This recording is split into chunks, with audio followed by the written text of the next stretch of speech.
Acupuncture, a system of integrative medicine that involves the insertion of needles into specific points on the body to elicit a powerful healing response through neurohormonal pathways.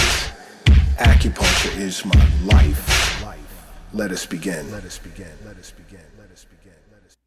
Hello everyone, and welcome back to my show. I'm Dr. Lott, your host and educator from Acupuncture is My Life. Now, this episode's special case of the week is about wheezing. Now, wheezing in Chinese medicine is called Xiaozheng.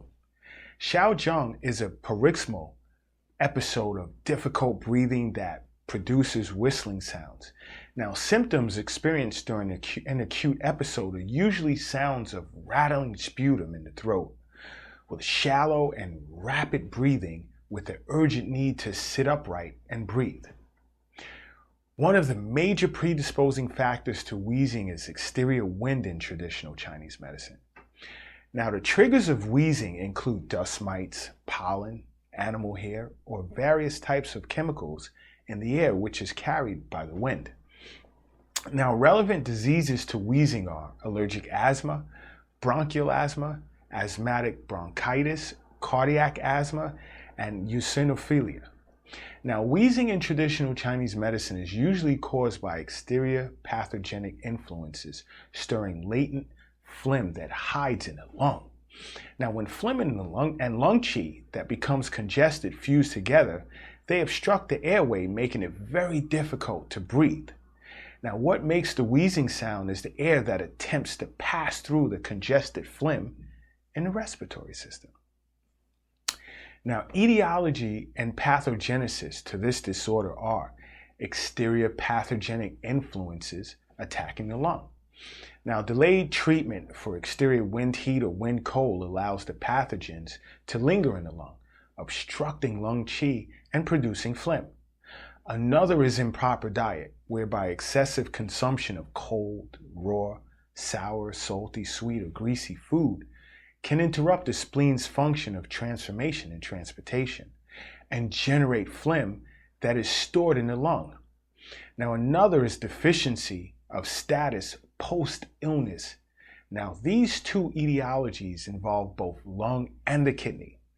Now, when there is a constitutional weakness due to deficiency of the kidney or weakness following an illness that exhausts the lung, water metabolism will be impaired. Now, deficient qi therefore fails to transform fluids and phlegm is generated. Now, my interesting case of the week was related to an acute phase cold pattern. Now, there was rapid breathing with wheezing, sound in the throat, stifling sensation in the chest and diaphragm, and scanty sputum that was difficult to expectorate, and wheezing which is usually and was usually aggravated by cold weather. My patient had a dull complexion, no thirst, aversion to cold, and cold limbs, and her tongue was white with a moist coating, and her pulse was tight and wiry. Now, based on my diagnosis, I knew I had to warm the lung, disperse cold, transform phlegm, and calm wheezing. Along with recommending an herbal formula, I had to use the reducing method in acupuncture, along with the use of moxibustion therapy because, of course, this is a cold pattern. Now, my point prescription for my patient was Tiantu, Neiguan, Dingchuan, Lai Chui, and Hergu. Thus far, I've treated my patient 3 times and have gotten her wheezing condition under control. Now, I plan to see her at least once a week for the foreseeable future, and of course, make changes to her treatment protocol to strengthen both her lung qi and lung yin. Now, there you have it, my interesting case of the week. Now, don't forget to subscribe to my show, and until next time, acupuncture is my life. What's yours?